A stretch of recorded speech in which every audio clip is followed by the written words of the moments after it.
Assalamualaikum warahmatullahi wabarakatuh. Saya Siti Fatmawati dengan NIM 190211100040 dari Program Studi Manajemen Fakultas Ekonomi dan Bisnis Universitas Trunojoyo Madura angkatan 2019.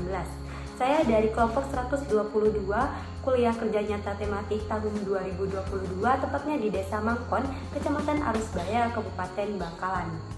Dalam video ini saya akan membahas suatu topik pembahasan, yaitu edukasi pemilahan sampah organik dan anorganik dengan pengadaan tempat sampah pada Desa Mangkon, Kecamatan Arusbaya, Kabupaten Bangkalan. Nah, pengabdian masyarakat ini bertujuan untuk memberikan solusi melalui edukasi pentingnya menjaga kebersihan, memilah dan membedakan sampah organik dan anorganik, serta memanfaatkan tempat sampah yang telah disediakan. Sampah menjadi permasalahan serius yang sering dihadapi di lingkungan penduduk saat ini. Nah, sampah merupakan sisa buangan dari suatu produk atau barang yang sudah tidak digunakan lagi, tetapi masih dapat didaur ulang menjadi barang yang lebih bernilai.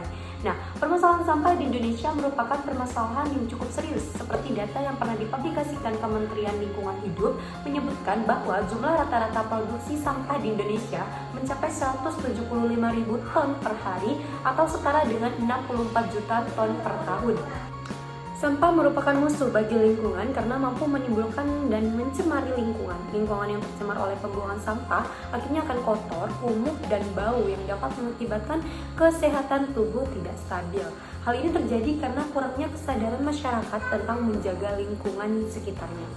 Kurangnya kesadaran ini juga dikarenakan kurangnya edukasi tentang sampah, karena banyak yang belum mengetahui apa itu sampah, sebab akibat sampah yang menumpuk, dan jenis-jenis sampah. Sampah terbagi menjadi dua jenis. Yang pertama, sampah anorganik. Sampah anorganik merupakan sampah yang dihasilkan dari bahan-bahan non-hayati, baik berupa produk sintetik maupun hasil proses teknologi pengolahan sumber daya alam yang tidak dapat diuraikan kembali. Contohnya yaitu seperti bahan logam, plastik, kaca, karet, dan kaleng. Mengapa disebut sampah anorganik? Karena jenis sampah ini sulit untuk diuraikan oleh mikroorganisme yang ada di dalam tanah. Nah, yang kedua, jenis sampah yaitu ada sampah organik. Sampah organik merupakan sampah yang terdiri atas bahan-bahan organik. Contohnya seperti sayur-sayuran, buah-buahan, sisa makanan, dedaunan, dan lainnya. Mengapa disebut sampah organik? Karena sampah ini mudah diuraikan, tidak tahan lama atau cepat membusuk. Pencemaran lingkungan juga kerap terjadi akibat dari pengelolaan sampah yang tidak benar. Yang pertama, ada pencemaran air yang diakibatkan oleh sampah atau limbah yang langsung dibuang ke saluran air tanpa diolah kembali.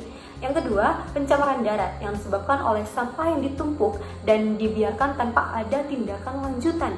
Nah, yang ketiga itu ada pencemaran udara yang diakibatkan oleh pembakaran yang sembarangan pada sampah yang dihasilkan.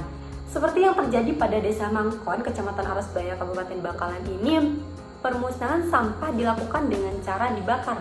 Jika hal ini terus-terusan dilakukan, dapat mencemarkan udara dan lingkungan sekitarnya.